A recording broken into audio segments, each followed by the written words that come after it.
vitamina D, Tres Miradas, auspiciados por Laboratorio Kraveri SAIC. Vamos a hacer la presentación de cada una de las exposiciones y al final de las tres tenemos unos 10 minutos para las preguntas de los asistentes. La primera en disertar es la doctora Alicia Bagur, sobre usos clásicos de la vitamina D. La doctora es directora médica de Mautalén Salud e Investigación, es jefe de la sección Osteopatías Médicas del Hospital de Clínica de la UBA, es presidente de la Sociedad Argentina de Osteología y Metabolismo Mineral e investigadora principal en varios ensayos clínicos. Doctora Bagur, cuando usted lo desee. Bueno, ante todo, buenas tardes. Quisiera agradecer a la Sociedad Argentina de Medicina por la invitación y también al Laboratorio Kraveri.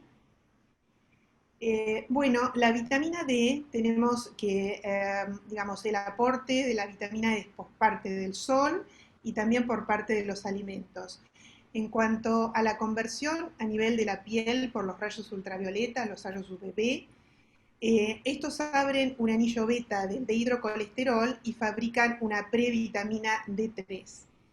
Por otro lado, algunos alimentos como son los pescados grasos, los lácteos, los hongos y todos los alimentos suplementados nos aportan vitamina D2.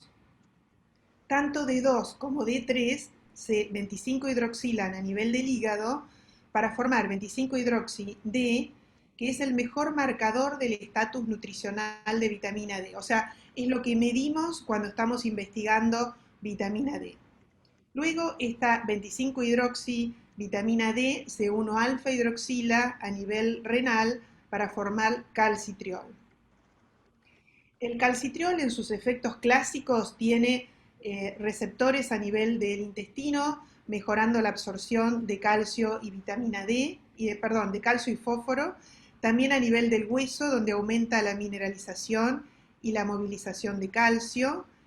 En las paratormonas, la paratiroides disminuye la secreción y la síntesis de PTH, tiene un mecanismo de retrocontrol, y también a nivel de músculo mejora la función muscular. Estas son las funciones clásicas de la vitamina D.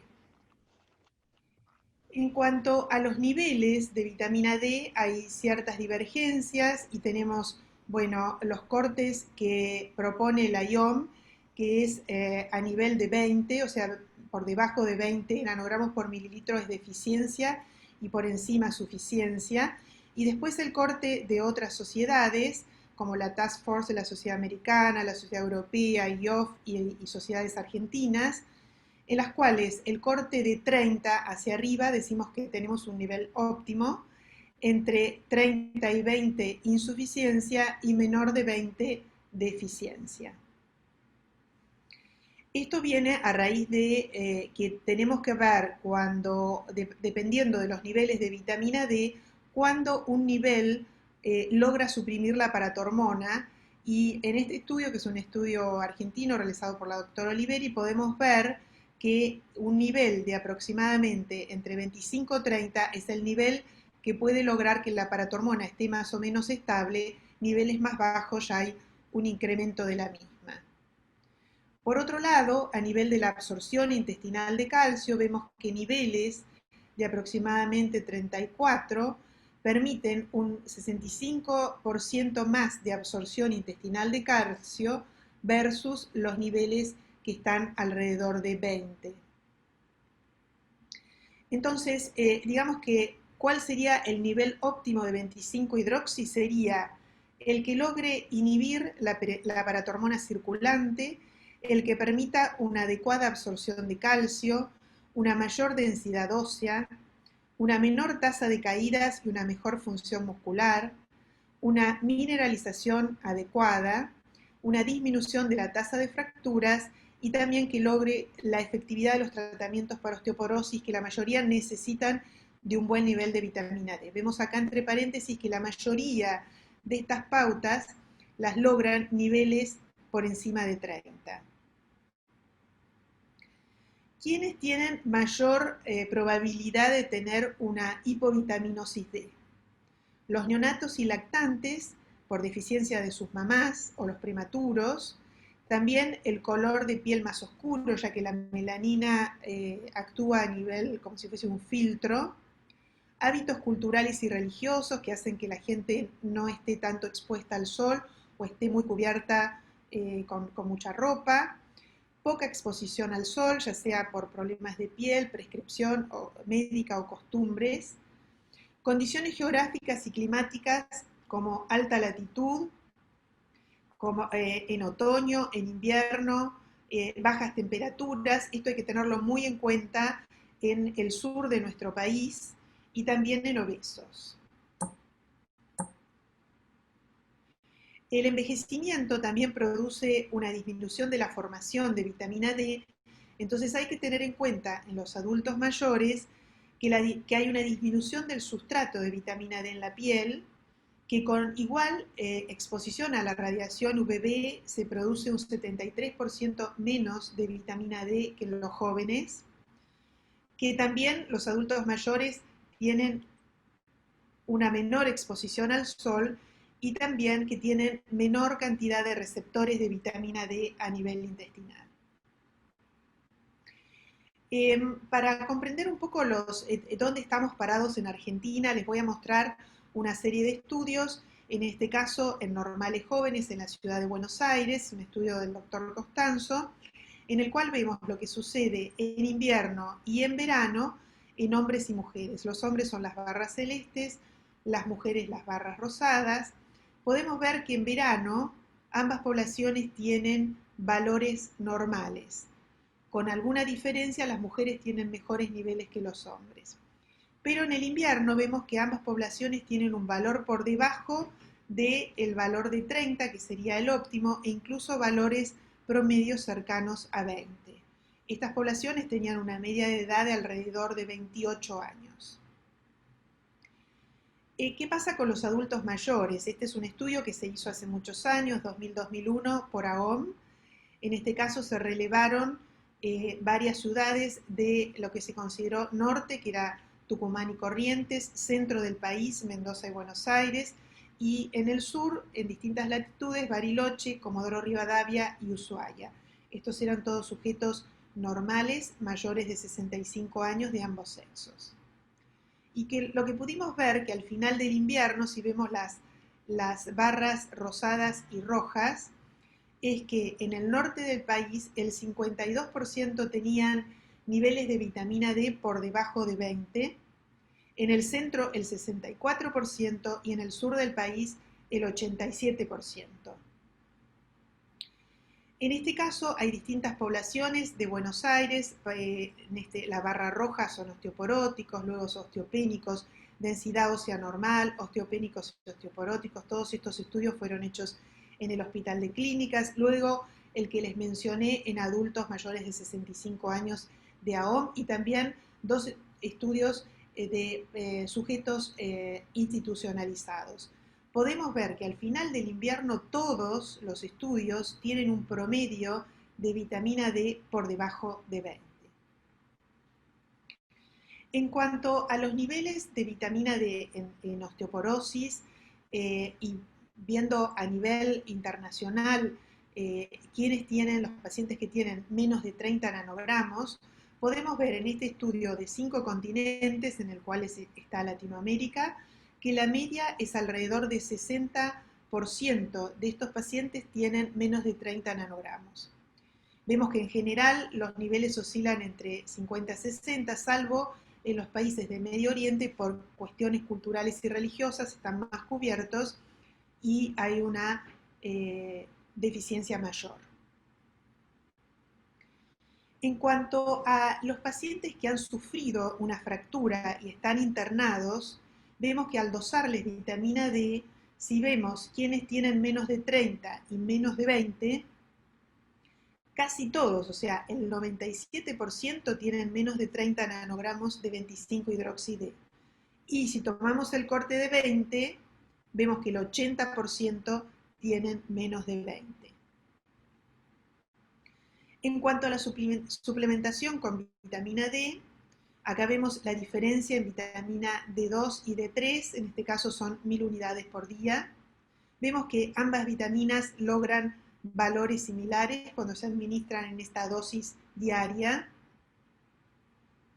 Cuando se administran dosis espaciadas, como es en este caso 50.000 unidades al mes, vemos que al comienzo tienen un pico similar, pero que luego de 3 logra un valor más constante a lo largo del mes, mientras que de 2 tiene un nivel descendente.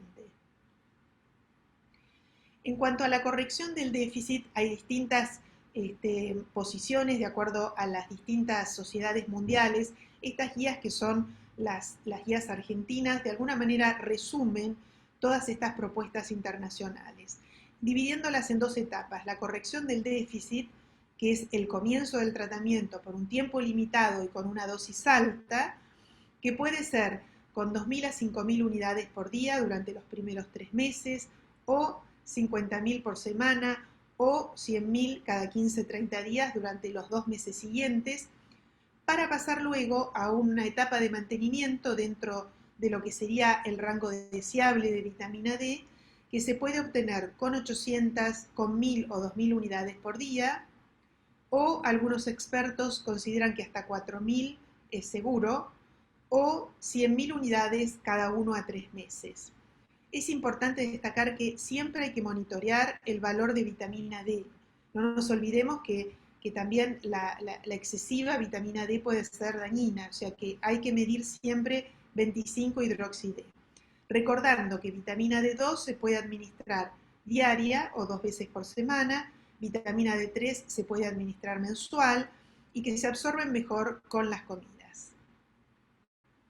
En cuanto a su efectividad para la reducción de la incidencia de fracturas, está como bastante discutido. Este es un trabajo clásico, pero de alguna manera hay como una especie, no de consenso, pero que la bibliografía lo avala, que cuando se combina calcio con vitamina D, no vitamina D solo, sino la combinación de ambas, habría una reducción de la incidencia de fracturas del 32% en las fracturas no vertebrales y del 43% a nivel de las fracturas de cadera, logrando niveles que van entre 28 y 44 nanogramos por mililitro.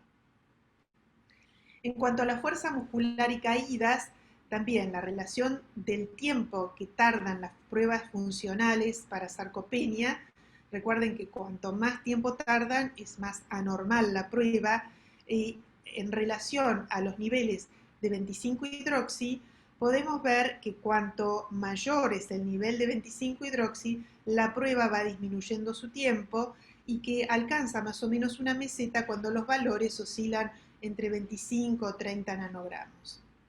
También, cuando se administra calcio y vitamina D, hay una disminución casi de un 50% de la probabilidad de fracturas versus calcio solo. Este es un estudio realizado en geriátricos en un rango de edad entre 63 a 99 años. En este metaanálisis podemos observar que cuando las dosis oscilan entre 800 a 1.000 unidades, hay una disminución del riesgo, que los niveles llegan aproximadamente entre 26 y 38, y no hay una disminución del riesgo de caídas cuando las dosis son inferiores, entre 200 a 600, porque habitualmente con esta cantidad de vitamina D, en general, no se llega a un valor óptimo de vitamina D. En conclusión,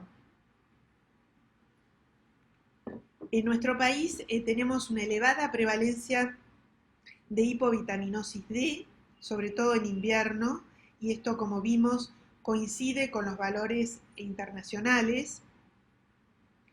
Dosar 25-hidroxi-D permite evaluar la necesidad de suplementación. Es muy importante tenerlo en cuenta, ya que hay también mucha automedicación en este momento con vitamina D, y entonces es importante dosarla y tener presente si realmente se necesita su suplementación. La vitamina D mejora tanto hueso como músculo, y también disminuye las caídas y disminuye la probabilidad de fracturas óseas. Pudimos ver en los ejemplos que tanto D2 como D3 podemos obtener niveles similares a corto plazo, y sobre todo cuando estamos dando dosis diarias o dosis semanales de vitamina D. y la vitamina D3 mantiene niveles estables de 25-hidroxi cuando hacemos tratamientos prolongados y sobre todo cuando estamos dando dosis mensuales o bimensuales. En este caso, la mejor estabilidad de los niveles de vitamina D se logran con vitamina D3. Bueno, muchas gracias por la atención. Muchas gracias, doctora Bagur, por su exposición, y antes de pasar a la segunda disertante, les comento que aquellos que quieran ir haciendo preguntas en el chat del simposio lo pueden hacer y las respondemos al final de las exposiciones. Entonces continuamos ahora con la doctora María Lorena Brance, que nos va a hablar de las últimas publicaciones de vitamina D y diabetes. La doctora Brance es doctora en ciencias biomédicas, especialista en clínica médica y en reumatología, investigadora en metabolismo óseo del CONICET, profesora de grado y posgrado de la Facultad de Ciencias Médicas de la Universidad Nacional de Rosario y coordinadora del grupo de estudios de osteoporosis de PANLAR. Cuando usted lo disponga, Lorena. Muchas gracias. Quiero preguntar si ven bien la pantalla antes de empezar. Sí, se ve perfecto. Perfecto.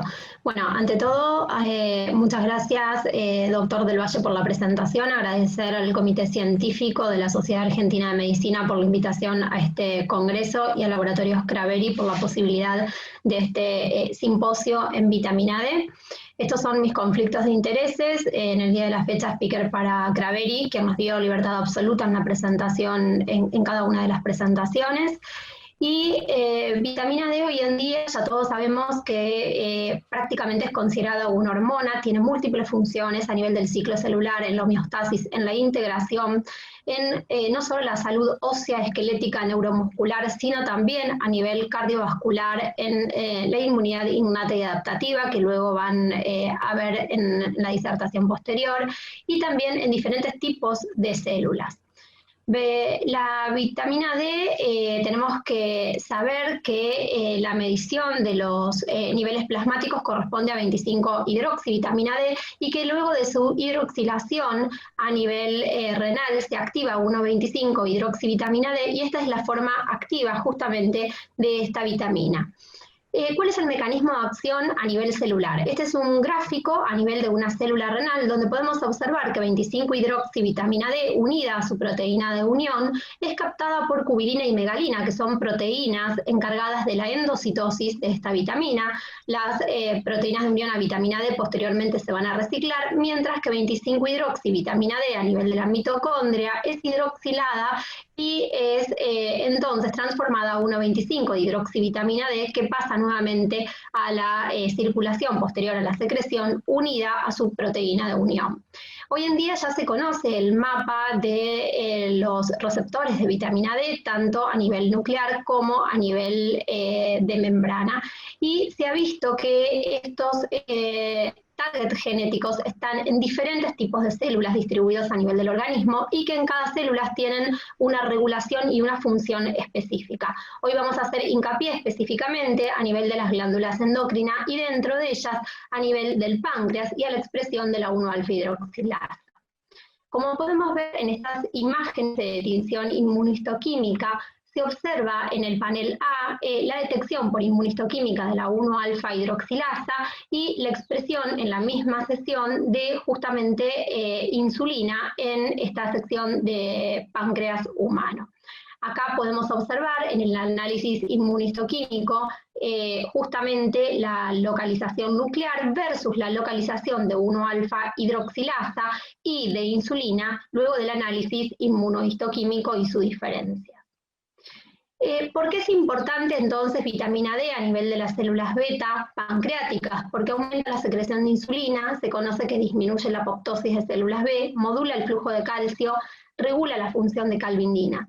A nivel del tejido adiposo también posee acciones, aumentando la sensibilidad de la insulina, aumentando la expresión de los receptores de insulina, activando receptores PPR y regulando al tejido adiposo. A nivel muscular, también aumenta la sensibilidad a la insulina y estimula la expresión de receptores, mejora la fosforilación oxidativa y origina cambios en el contenido de calcio intracelular y también tiene importantes efectos a nivel de la inflamación sistémica, protegiendo contra la apoptosis inducida por citoquinas de las células B. Como podemos observar, hay diferentes trabajos que han estudiado la asociación entre la suplementación con vitamina D y el riesgo de diabetes tipo 2. Como se pueden observar en estos diferentes trabajos, han incluido un diferente N de pacientes y las características de la población también eran diferentes. Algunos incluyeron pacientes con prediabetes, otros pacientes con sobrepeso, otros pacientes obesos u otros pacientes con complicaciones cardiovasculares. El tipo de tratamiento administrado en los diferentes trabajos fue diferente, desde dosis diarias hasta dosis semanales y dosis mensuales, algunas con o sin calcio, y los outcomes medidos primarios y secundarios fueron diferentes también en cada uno de ellos. Con lo cual se da a entender, por supuesto, que los resultados van a ser diferentes. Algunos no encontraron diferencias en la secreción de insulina o en los índices de sensibilidad, mientras que otros han encontrado, por ejemplo, como hallazgo, un efecto significativo a nivel de las células beta o mejoría en la secreción de insulina. Otro punto a tener en cuenta es la diferente duración de los trabajos. Vemos que hay trabajos que han tenido una corta duración, mientras que otros trabajos han tenido duraciones mayores, cercanas a los 48 meses, y todos esos influyen, por supuesto, en los resultados a interpretar. Todos sabemos de la importancia de los canales de calcio en cuanto a la exocitosis de la insulina. Es indispensable que la glucosa, por supuesto, ingrese a la célula, entre a la vía glucolítica y a nivel de la mitocondria luego del ciclo de Krebs. Lo que va a hacer justamente es modificar el índice ADP-ATP, y esto, vinculado a los canales de potasio sensibles, va a lograr la despolarización de las membranas, y esto va a producir a nivel de los canales de calcio voltaje dependiente, el influjo de calcio con el aumento del AMP cíclico, y esto va a producir finalmente la exocitosis de la insulina. Si nosotros vemos a esto, le asociamos el rol del receptor de vitamina D en las células beta pancreáticas, volvemos exactamente lo mismo. Tenemos la expresión del BDR a nivel de la membrana, donde la vitamina D va a ser traslocada al núcleo y va a hacer su efecto en la asociación de BDR con los receptores retinoicos. Y por otro lado, esto está asociado a los elementos de respuesta de vitamina D y va a inducir la expresión de genes específicos, en este caso vinculados a la producción de insulina, que son los que van a terminar produciendo la exocitosis y la secreción de la misma. Si nosotros comparamos qué es lo que pasa en población general, esto lo dijo la doctora Bagur en otros gráficos, vemos que una gran proporción de la población tiene un bajo consumo de calcio, menor a 1.200 miligramos día, y bajos niveles de vitamina D menores a 50 nanomoles por litro, que corresponderían a valores de deficiencia menores a 20 nanogramos. Esto es cuando estudiamos a toda la población, está descrito tanto en hombres como en mujeres, independientemente del rango etario estudiado, del tipo de fractura incluida, en este caso, en este trabajo de Van der Velde, y a su vez independientemente del rango densitométrico estudiado. Todos sabemos entonces que las acciones de vitamina D se dividen en las famosas acciones clásicas y no clásicas, por las cuales la 1-alfa-25-hidroxivitamina D va a hacer sus efectos por acción tanto a nivel de los receptores nucleares como de los receptores de membrana, que a través de los cuales van a realizar entonces las acciones genómicas y las acciones no genómicas respectivamente.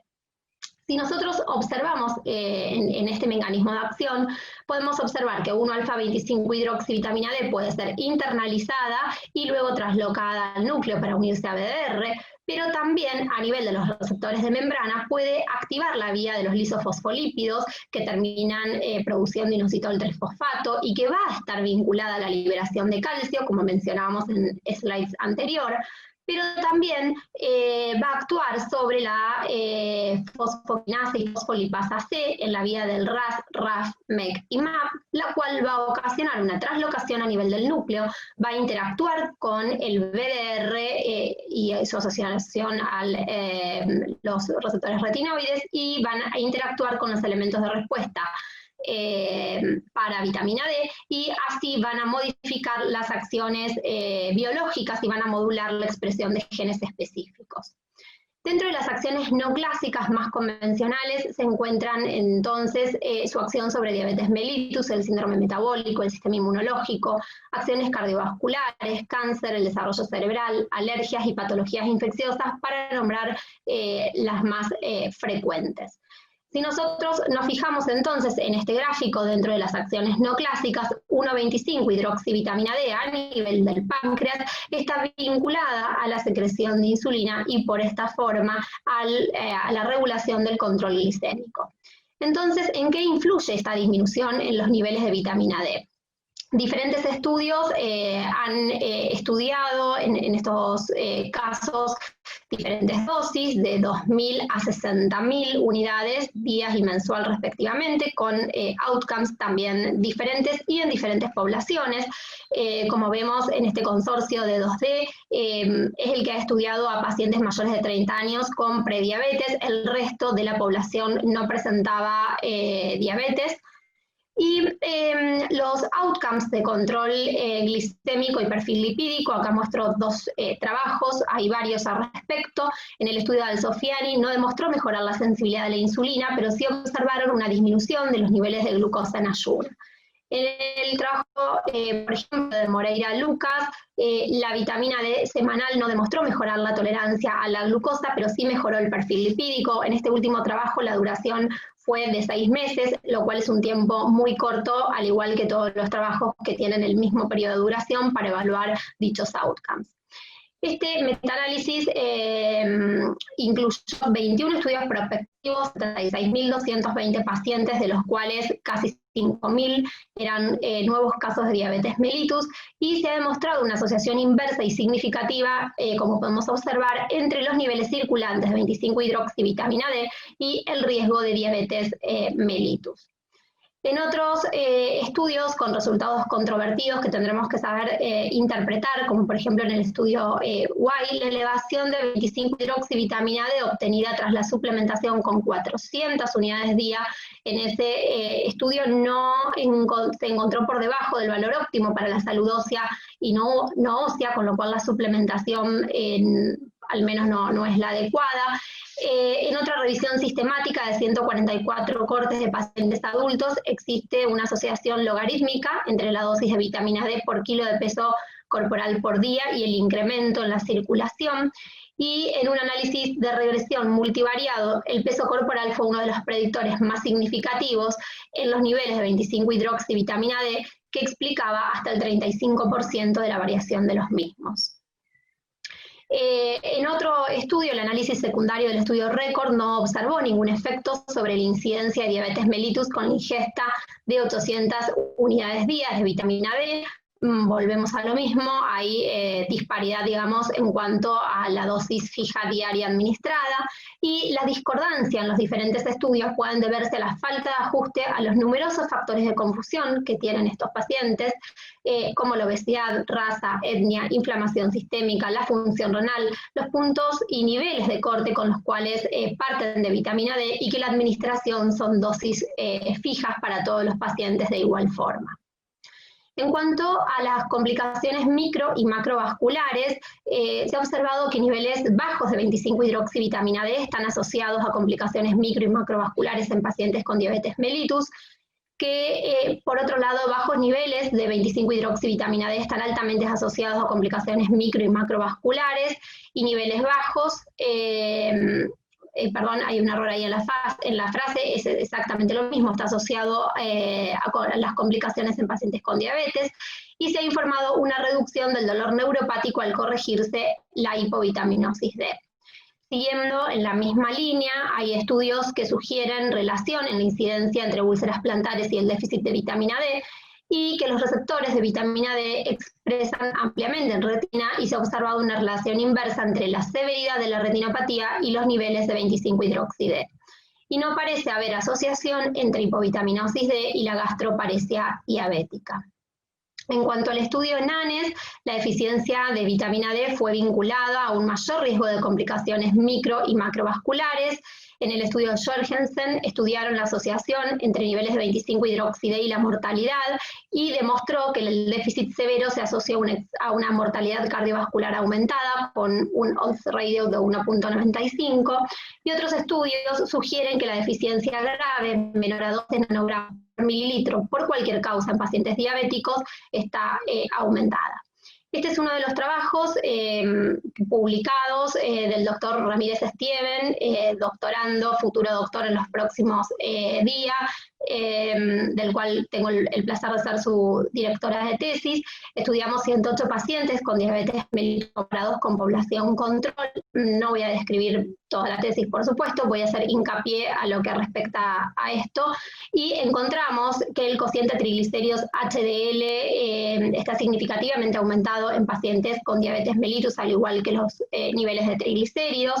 Cuando nosotros clasificamos a los pacientes según los niveles de 25-hidroxivitamina D, nos encontramos que los pacientes con diabetes mellitus presentaron menores niveles respecto del grupo control, y cuando a esto lo estratificábamos en función de los niveles, estos pacientes con diabetes mellitus tenían mayor porcentaje de déficit severo, déficit e insuficiencia comparada con la población control.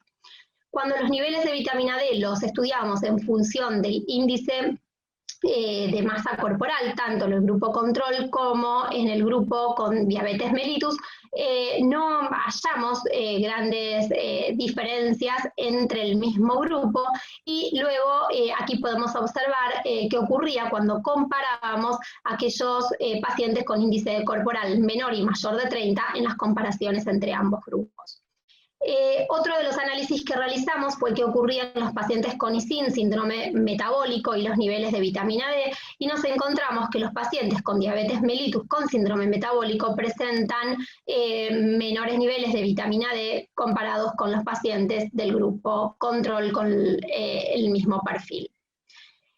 Según la categoría del índice de masa corporal en pacientes de normopeso, sobrepeso y obesos, nos encontramos que hay una diferencia estadísticamente significativa de acuerdo al peso corporal, como podemos observar en pantalla, a medida que aumenta el peso y que bajan los niveles de 25-hidroxivitamina D.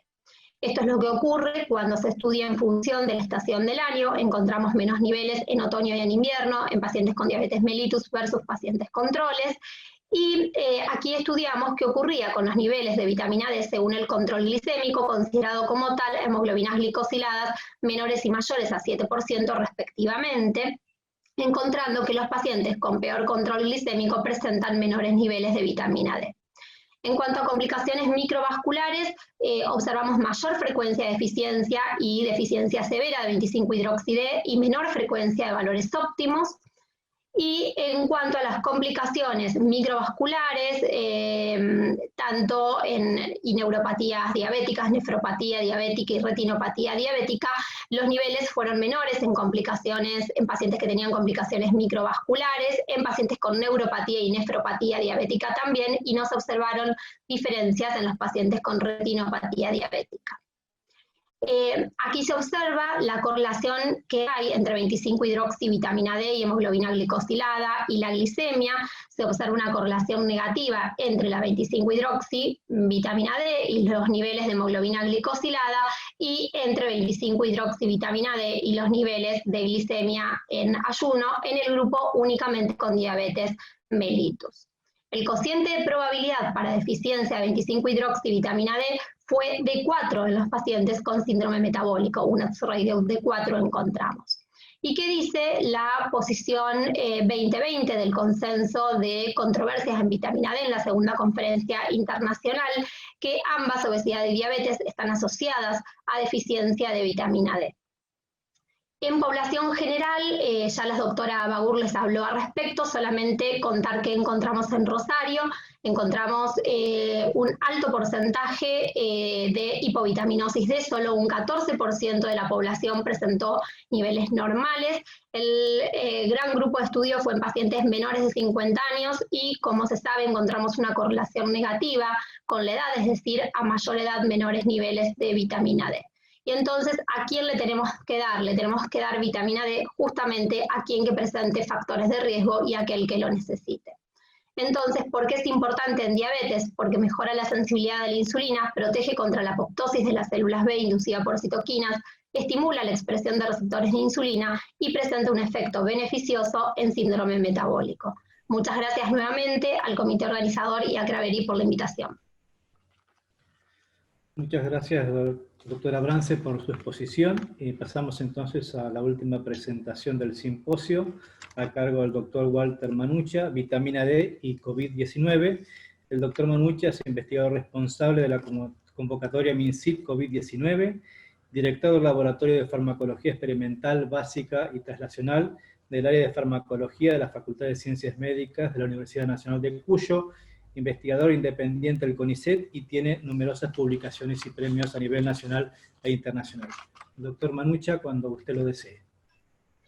Bueno, muchísimas gracias por la presentación. Gracias en nombre de Pablo Marino, al Laboratorio Craveri, y a la Sociedad Argentina de Medicina, que nos permite compartir un poco una visión que es atípica, porque no me van a escuchar hablar de metabolismo fosfocálcico, sino que lo que venimos haciendo hace prácticamente 20 años es todo lo que tiene que ver con aquello que disparó el estudio que propusimos y que finalmente estamos conduciendo y llevando adelante. Hoy en día todos hablan de vitamina D, mucha gente se está indicando debida o indebidamente vitamina D, pero en realidad es lógico que se pregunten, como el propio Donald Trump, si realmente es beneficioso vitamina D durante un momento particular. No estamos hablando de la salud osteoarticular, sino una situación muy particular emergente que tiene que ver con un proceso que vamos a ver. Fíjense ustedes que desde el punto de vista bibliométrico existe mucha evidencia indirecta y que el aumento de la publicación en relación a vitamina D, suplementación, se produjo un pico muy importante allá por el año 2017, casualmente cuando se publicó el artículo de British Medical Journal, donde se hablaba de suplementación de vitamina D en procesos respiratorios agudos, con un estudio de revisión sistemática y un metaanálisis, pero fíjense ustedes que desde ese momento a la fecha es esta la cita más revisada, más profundizada, más discutida y más referenciada, y eso justamente tiene que ver con la situación emergente. Todos conocerán el estudio de Glasgow-Hill, donde claramente a principios del 2020 se habló de los micronutrientes y la carga en el proceso inflamatorio durante el SARS-CoV-2 y cómo claramente se podían delinear aspectos que tenían que ver con estatus inadecuado, intermedios o adecuados, y cómo la carga viral y el proceso era totalmente distinto. O lo informado por el propio Alipio, donde existe de manera indirecta la evidencia de una relación inversa entre el pronóstico o la severidad del proceso del paciente padeciente de SARS-CoV-2 o COVID-19 y con los niveles plasmáticos de vitamina D. Acá claramente se puede ver esto de los niveles y justamente en escala de colores, cuando los niveles de vitamina D circulantes son extremadamente bajos, la gravedad tiende a ser mayor. Pero bueno, teniendo en cuenta este comentario inicial de las múltiples vías de señalización y tomando en consideración que el coronavirus, como muchos otros patógenos, influye no solamente en el aparato respiratorio, sino hepático, inmunológico, a nivel hemostático, neurológico, renal, es que nosotros planteamos un común denominador a todo esto, y que es justamente lo que nosotros venimos estudiando ya hace casi 2 décadas. Si ustedes recuerdan la cronología, hace 1 año y 1 mes aproximadamente se declara el primer caso, se declara la pandemia el 11 de marzo, entramos en cuarentena en Argentina el 20 de marzo, se abre la propuesta el 26 de marzo en la Argentina para evaluar tanto métodos diagnósticos como terapéuticos, posibles coadyuvantes o adyuvantes en el tratamiento del COVID-19, y bueno, el 1 de mayo, día feriado, nos enteramos de la posibilidad de disponer de fondos para empezar justamente a reclutar pacientes, como figura en la presentación el 14 de agosto. Nosotros el 26 de marzo lanzamos a la opinión pública médica ya esta propuesta de altas dosis de vitamina D como una posible alternativa en la emergencia, y esto claramente está documentado, donde en acuerdo con lo que están sugiriendo actualmente los grupos de GRAM, los grupos como HOLIC, que son los padres de la vitamina D mundial están haciendo recomendaciones muy particulares en individuos con 5.000 o 10.000 unidades internacionales diarias y alcanzando determinado valor para después poder avanzar. Pero bien, este protocolo que de alguna manera fue el que voy a comentar y justificar, no solamente fue pensado para pacientes, sino también fue pensado, porque tenemos todo eso ya desarrollado, para personal de salud, para geriátricos, especialmente PAME, y también a nivel de la población en hacer prevención. Es el único estudio clínico inscrito en clinicaltrials.gov, como se puede ver claramente acá, y los valores, que son de 500.000 unidades internacionales, como dosis única, un estudio en fase 4, prospectivo, randomizado, doble ciego, contra placebo. Existen otros equivalentes en el mundo, como por ejemplo un estudio francés con 400.000 o 500.000 unidades internacionales. Hay distintas alternativas, vitamina D sola, asociada, dosis únicas, múltiples dosis. En definitiva, lo que nosotros estamos proponiendo no es aberrante, ya hay 60 trials en el mundo que están planteándolo. Esto es parte del equipo de trabajo, el doctor Carlos Tasker, el doctor Antonietti, doctor Mariani, Inserra y Ferrer. Esta es la presentación de lo que reciben los servicios hospitalarios. En Buenos Aires son 13 los servicios que están activados y que están reclutando pacientes. En Mendoza se activaron 7 servicios y próximamente la idea también es activar 3 servicios en Córdoba. En definitiva, la primera etapa del estudio son 200 pacientes con un endpoint primario de cambio de oxigenación medido a través del índice SOFA respiratorio, y el segundo punto de corte serían eventos clínicos. Si quieren, en detalle después podemos profundizar. La segunda etapa, cumplida la primera, son 1.064 pacientes con eventos clínicos respiratorios y eventos clínicos en el segundo punto. Los objetivos son evaluar si la administración de altas dosis de vitamina D previene el deterioro de la oxigenación pulmonar, con un punto primario en relación al cambio en el puntaje SOFA respiratorio entre el ingreso y el peor SOFA respiratorio registrado. Y para esto tenemos en cuenta la saturación de oxígeno y el FiO2. Esto es el score que nosotros, digamos, utilizamos, y bueno, los objetivos en el segundo punto. A la fecha, tenemos reclutados 150 pacientes aleatorizados, pero un poco empecé de atrás para adelante. Ahora voy a contar la historia de cómo llegamos a esto. Nosotros no teníamos el diario del lunes como hoy todos tienen con la vitamina D y todos hablan de vitamina D. En el 2013, nosotros publicamos en una revista de alto impacto, que es American Journal of Physiology, que existía una pandemia mundial deficitaria de vitamina D y que esto podría estar justificando de alguna manera una respuesta exacerbada inflamatoria condicionada por un sistema RAS exacerbado. En el 2003 se publica que los virus SARS-CoV actúan a través justamente del receptor ACE2 y se planteó la posibilidad del tratamiento en ese sentido. No es casual, por lo tanto, como se publicó en noviembre de 2020, que entre todas las morbimortalidades que concurren al paciente con COVID, sea la hipertensión un estado de exaltación del sistema renina-angiotensina-aldosterona y que fuera un determinante fundamental para complicar el cuadro clínico del paciente. Como se mencionó previamente, esto del déficit mundial que nosotros publicamos en el 2013, la Argentina no es ajena. Fíjense ustedes que existe un 50% de déficit a nivel de la población, y esto no es nuevo, esto ya tiene 5 años. Hoy en día estamos hablando de más de un 60%, como se informan en distintos estudios. Presten atención en la parte inferior de la tabla, cómo la ingesta, el porcentaje está por debajo de las recomendaciones que sugieren las guías, y a partir de los 2 años de vida, prácticamente en todos los casos, estamos 90% o superior a la ingesta que se requiere diariamente, solamente teniendo en cuenta las recomendaciones internacionales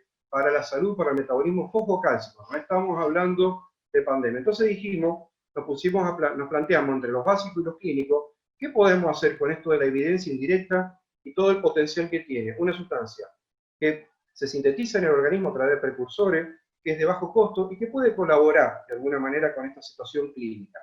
Estudios clínicos multicéntricos hay muchísimos. Lamentablemente, el diseño de esos estudios es de terror. Si quieren, después podemos analizarlo. Todos estaban esperando el resultado del estudio vital. Y realmente, cuando uno lee la letra chica, se da cuenta que están mal diseñados. porque comparar individuos que tienen niveles de vitamina D que no están por debajo, por ejemplo, de los valores recomendados, es obviamente que no iba a dar el endpoint, el dato esperado, pero cuando uno lee la letra chica, y si quiere lo dejamos para la discusión, y hay muchos estudios que lo justifican, justamente se hizo la vista gorda en lo que realmente se tendría que haber aplicado. En la gripe española de 1918 se crearon hospitales a cielo abierto. Esta foto es un documento realmente valuable, ¿no? Porque claramente se pone de manifiesto la importancia que tenía esto de el aire libre, la ventilación, el sol. Lo que no se sabía es cuáles eran todos los mecanismos que podían concurrir para que mejorara la evolución de los pacientes. Science 2012, una publicación de la tapa de la revista, en donde en el Reino Unido hay una fila de niños recibiendo 1 o 2 cucharadas de aceite de hígado bacalao. Estos individuos fueron estudiados, evaluados a posteriori, y evidenciaron menores procesos de todo tipo, pero sobre todo de tipo respiratorio. 1938, no se conocía exactamente, se hablaba de la posibilidad de algunas sustancias, pero no se conocía. Esto es reciente, fíjense, la suplementación con vitamina D previene procesos del tracto respiratorio. Estos son meta-análisis con participantes, con un estudio muy importante, son 25 estudios, 11.321 participantes, donde dice claramente que ya no es evidencia indirecta. Suplementar con vitamina D reduce significativamente la proporción de pacientes que tuvieron por lo menos una infección respiratoria aguda. Yo siempre juego con mis estudiantes y con la audiencia diciendo, ¿qué ve en la parcialidad de la imagen? Y obviamente en esta imagen lo que uno rápidamente ve es una rana. Es lo que la evidencia muchas veces puede vislumbrar de un estudio. Pero cuando uno analiza en detalle y ve todas las aristas, se da cuenta de que pueden haber, como dice Bachelard, que la realidad no es tan sencilla de desenmascarar muchas veces en los procesos que uno estudia. Y eso nosotros lo teníamos muy en claro. ¿Qué sentido tiene, como publicamos nosotros en el 2013, qué sentido tiene el receptor de vitamina D y toda la vía de señalización del sistema RAS en organismos unicelulares como cianobacterias y lampreyas que no tienen aparato osteoarticular, no tienen vasos, no tienen corazón ni nada por el estilo? ¿Cuál es el mecanismo que utilizó o cuál es el argumento de estos sistemas desarrollados en organismos unicelulares tan ancestrales, entre otras cosas? Defenderse de nosas intra y externas. La vitamina D, como claramente se expuso recientemente, va más allá de los efectos calcémicos y los efectos que tienen que ver con el metabolismo fosfocálcico y la prevención de osteoporosis y todo lo que se conoce en detalle a nivel internacional. Pero yo ahora voy a tratar de convencerlos, de alguna manera, con algo que ya se empezó a vislumbrar hace mucho tiempo, pero ahí se empiezan a tener algunos argumentos más clínicos. Los potenciales de acciones protectoras de la vitamina D frente a infecciones, específicamente de SARS-CoV-2, pueden deberse, entre otras cosas, a efectos antiinfecciosos. Esto puede ser útil en la prevención y el tratamiento. Como vamos a ver, se ha probado que reduce la carga viral. Estoy hablando de SARS-CoV-2, no estoy hablando de influenza, tuberculosis, que también algo se ha hecho. Acciones antiinflamatorias, antioxidantes, antiapoptóticas. Restablece el balance que se pierde entre los receptores ACE y ACE2, contribuye a mantener la estructura y la integridad funcional de la barrera física celular, participa interaccionando con otras moléculas, como les voy a demostrar, a través de mecanismos de sinergismo de potenciación, tiene un efecto poderoso anticoagulante, y todos ustedes reconocerán que los pacientes que avanzan en este trastorno, que termina siendo un fallo multiorgánico con trastornos hemostáticos, inclusive, la vitamina D ha probado también este efecto, e inclusive sistema nervioso central. Se conocen más de 15 péptidos, de los cuales podría hablar durante mucho tiempo. Simplemente voy a mencionar dos, como la cateledicina y beta-2-defensina, y que no son recientes. En 1999 ya se sabía que la vitamina D participaba activamente de la síntesis de beta-2-defensina. Cateledicina hay mucho, pero como en el trabajo que yo menciono acá de Lancet del 2020, es útil inclusive contra el bacilo de Koch. ¿Qué importancia o qué implicancia tiene esto desde el punto de vista del SARS-CoV-2? En este slide, como se puede ver, de Brain Behavior and Immunity, que es reciente, del 2020, la vitamina D claramente inhibe la replicación viral a través de múltiples vías de señalización que el tiempo no me permite abordar.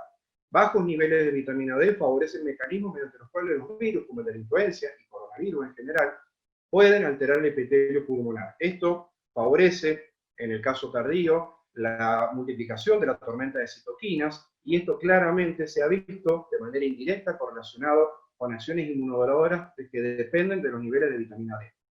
Holick, con el cual uno puede tener una estrecha relación de consulta, claramente demostró que desde el punto de vista inmunomodulador, todas las vías de señalización, tanto la inmunidad innata como la inmunidad adaptativa, monocitos, células dendríticas, células T y células B, tienen la vía de señalización enzimática que se requiere para que modulen y sinteticen su propia vitamina D. La 1-alfa-hidroxilasa está en los 4 tipos celulares, la 25 está en monocitos, macrófagos y células dendríticas, o sea que es independiente de lo que pueda suceder en el hígado, es independiente de lo que pueda suceder en el riñón. Acá claramente se muestran múltiples vías de señalización que justifican claramente, como anticipó Lorena, esto de que en realidad se la designa mal históricamente como vitamina, porque en realidad se comporta más bien como una hormona. De hecho, es un factor de transcripción, desde el punto de vista genómico, que regula más de 1500 genes, y no todos tienen que ver con el hueso. Recientemente publicamos, junto con el doctor José Luis Mansur, en una revista española, la propuesta de que tanto la vitamina D como el bloqueo del sistema renina-angiotensina aldosterona podrían ser beneficiosos para mejorar la evolución de los pacientes que son susceptibles de la infección por SARS-CoV-2 o COVID-19. Posteriormente, en American Journal of Physiology, el apartado pulmonar nos aceptó esta propuesta y fue recientemente, el 30 de septiembre, aprobado después de idas y vueltas con los revisores, esto de que además las comorbilidades como diabetes, obesidad, patología cardiovascular, envejecimiento, a partir de los 40 a 45 años sintetizamos menos vitamina D, como claramente se dijo recién, presión arterial alta. Fuimos un poquitito más allá. No sé si ustedes saben, pero las etnias también condicionan a padecimientos que tienen que ver con mucha patología, por ejemplo cardiovascular. Y lo que claramente nosotros propusimos en esta letter, que fue aprobada en Journal of Human Hypertension, los afroamericanos deberían recibir suplementos mayores de vitamina D porque sintetizan mucha menos cantidad, no solamente por el color de la piel, sino también porque tienen una distinta modulación del sistema renina-angiotensina aldosterona y por lo tanto los predispone a ser más susceptibles a la infección y a padecerla con mucha más gravedad. De hecho, las estadísticas norteamericanas y de Brasil hablan de que la mayor cantidad de muertes por COVID-19 corresponde a afroamericanos. Esto fue, digamos, bueno, lo interesante del caso, al día de ayer, este artículo, esta carta tenía 7.671 accesos, y esto, por supuesto, nos motivó a hacer un trabajo mucho más exhaustivo, que este que acaba de ser publicado en Therapeutic Advances in Cardiovascular Disease, donde justificamos la mecanística por lo cual suplementos de vitamina D van a incrementar el receptor MAS, la angiotensina 1,7 y el receptor ACE2, lo cual va a tratar de restablecer el desequilibrio que afroamericanos, más allá del contexto socioeconómico y las desventajas que muchas veces argumentan los gobiernos, también predisponen desde el punto de vista genético étnico a evolucionar de manera distinta a una determinada patología. Claramente lo podemos dejar para la discusión para no perder detalle, pero esto es muy importante a considerar, el tema de la etnia, no solamente la latitud y la longitud. Desde el punto de vista de la etnia, la melanina, el polímero que se sintetiza, es una forma de restablecer o de alguna manera de compensar. Esto fue recientemente propuesto, y fíjense que es una publicación que va a estar a principios del 2021, pero ya se encuentra disponible, si a alguno le interesa se la puedo facilitar, pero claramente la vitamina D restablece el desbalance e incrementa la síntesis de esta estructura polimérica de melanina y favorece el proceso de restablecimiento de este desequilibrio. Yo les comentaba que también participa la integridad de la barrera física, es decir, si yo tengo una estructura construida de ladrillo, pero que no tiene vigas, columna y cemento, es muy fácil tirarla.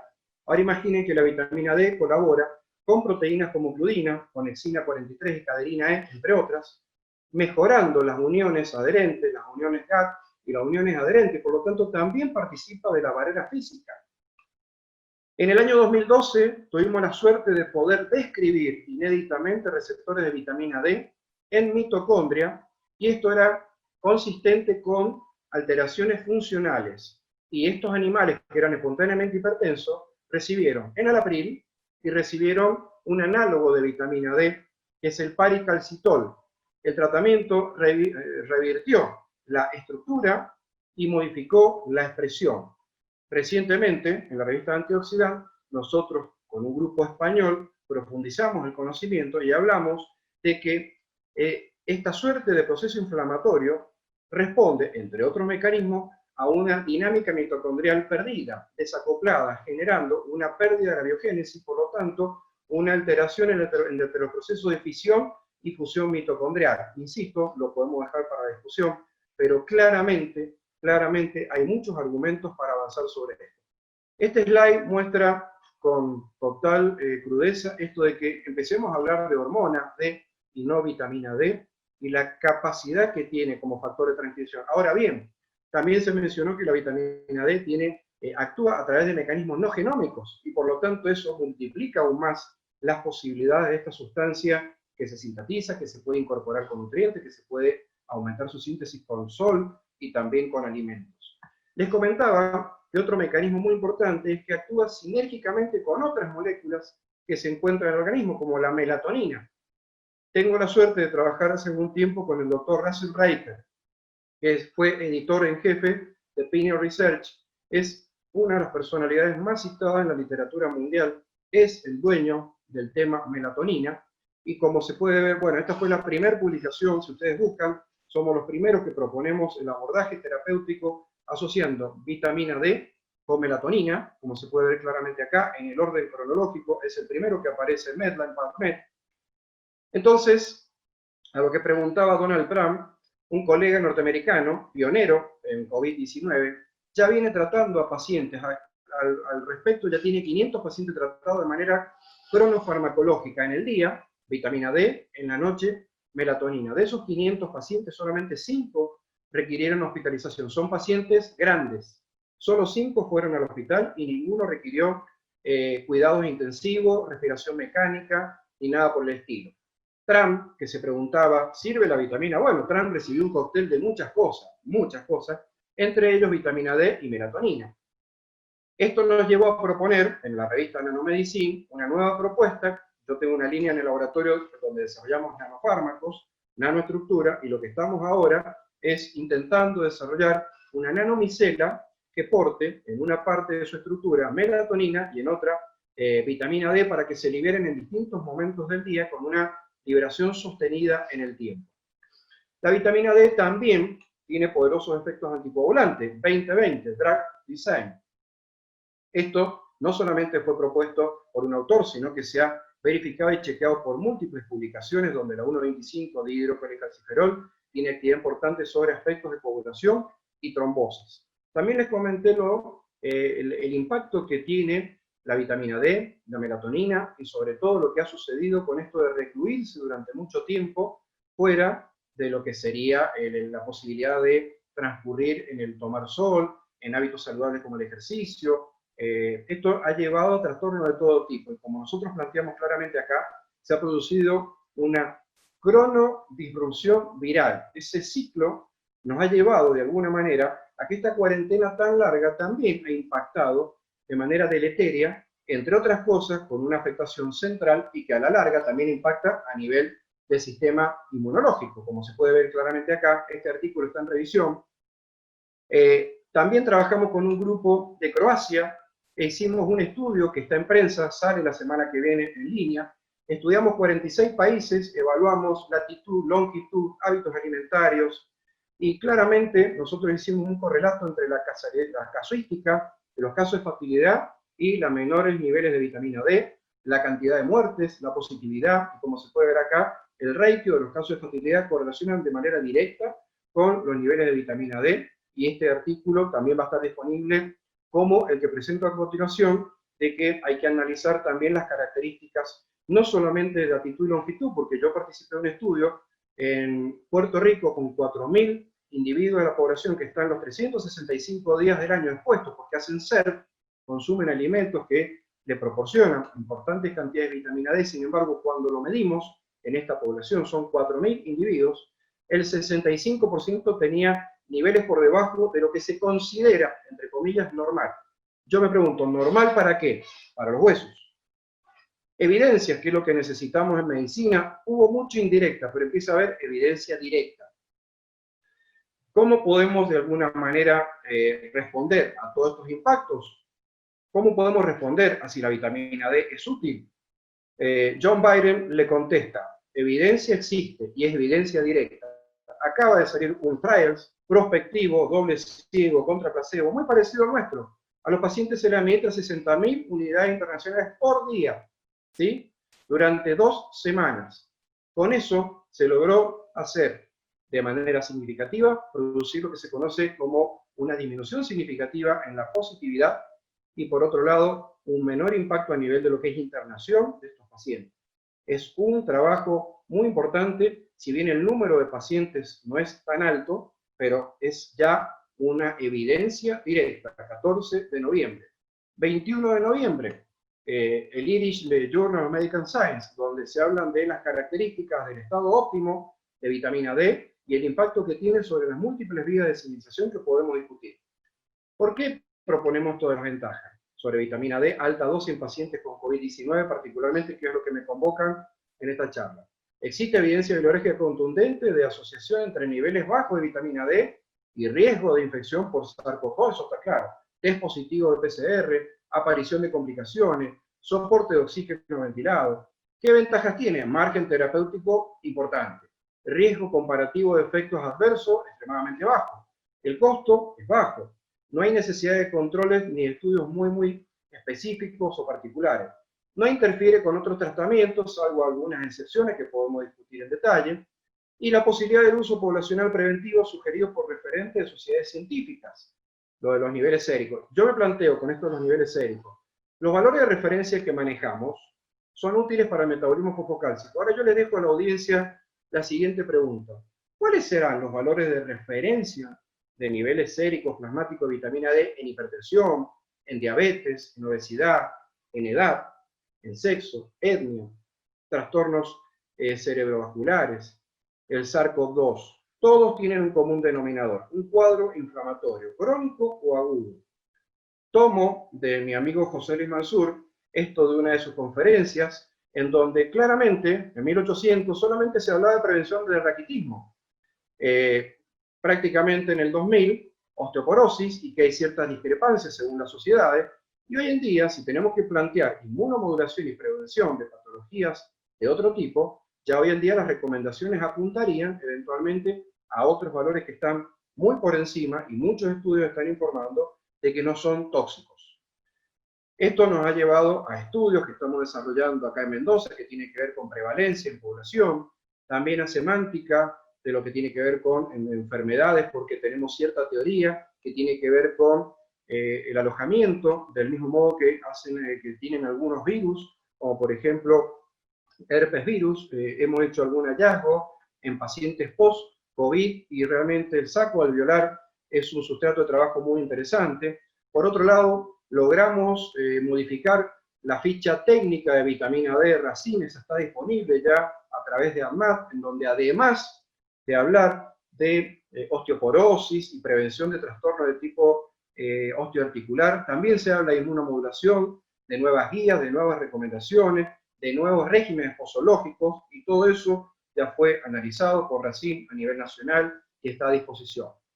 Digamos, Sociedad Europea de Nutrición acaba de dar lineamientos. La suplementación de vitamina de acuerdo con directrices nacionales es una intervención barata, con buen perfil de seguridad, que tiene múltiples beneficios para la salud y por lo tanto debería ser recomendado al público en general. El Reino Unido acaba de iniciar una fase de determinación en saliva en 3 millones de individuos en la población, y en base a eso va a enviar dosis de vitamina D durante 6 meses y va a evaluarlo mensualmente desde el punto de vista clínico. Nada más. Muchas gracias. Muchas gracias, doctor Manucha, por su exposición. Teníamos previsto un tiempo para preguntas. Ya nos hemos pasado el tiempo establecido para el simposio. No sé si de la Coordinación General nos habilitan para un tiempo de discusión.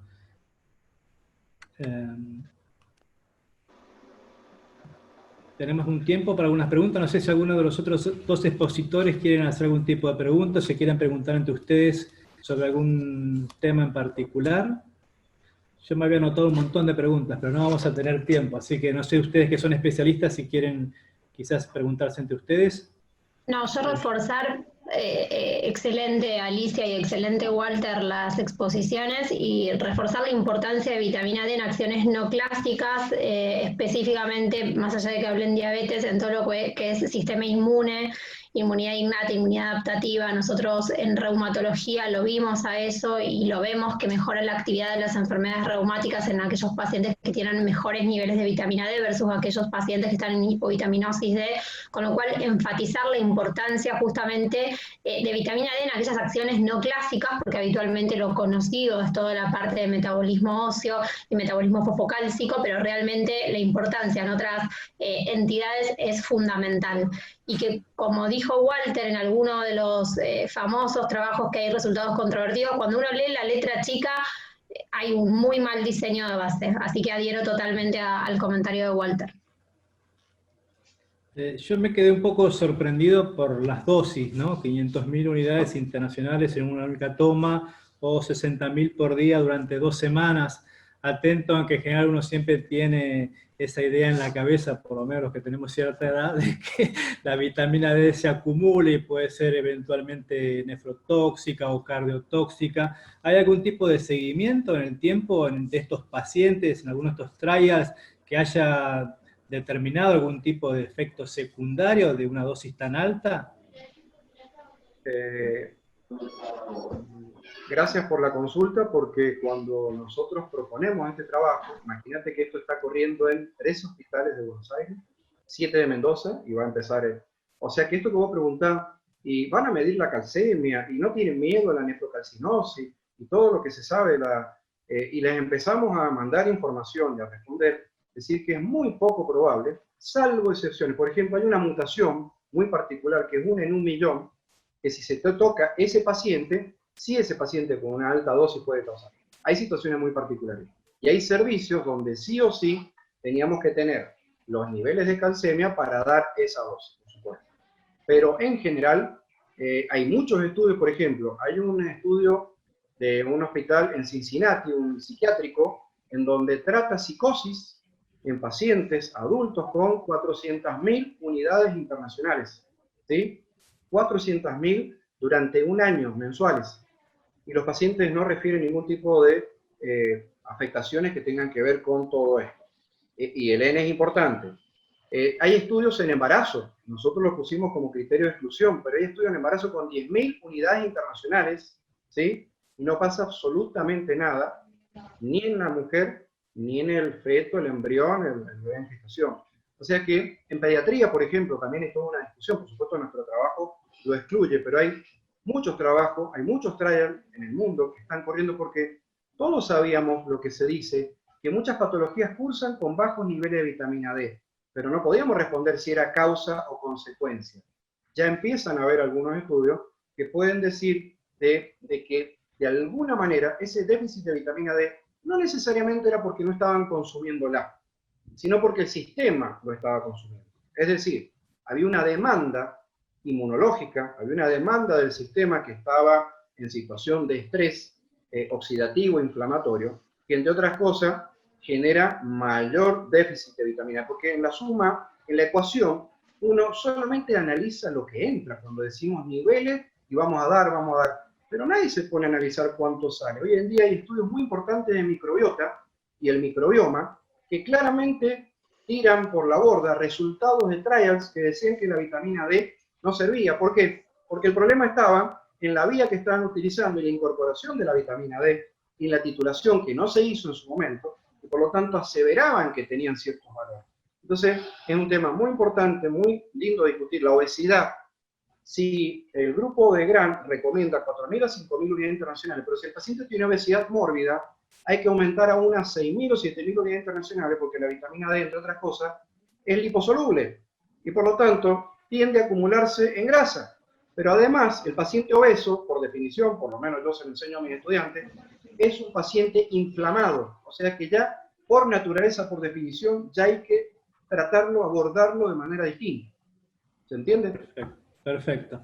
Bueno, nos hemos excedido unos 10 minutos del tiempo establecido. Les agradezco a los tres expositores por sus interesantes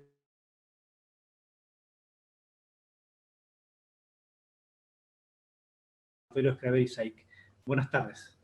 Bueno, gracias, felicitaciones a Alicia, Lorena, y gracias por permitirnos compartir lo que hacemos.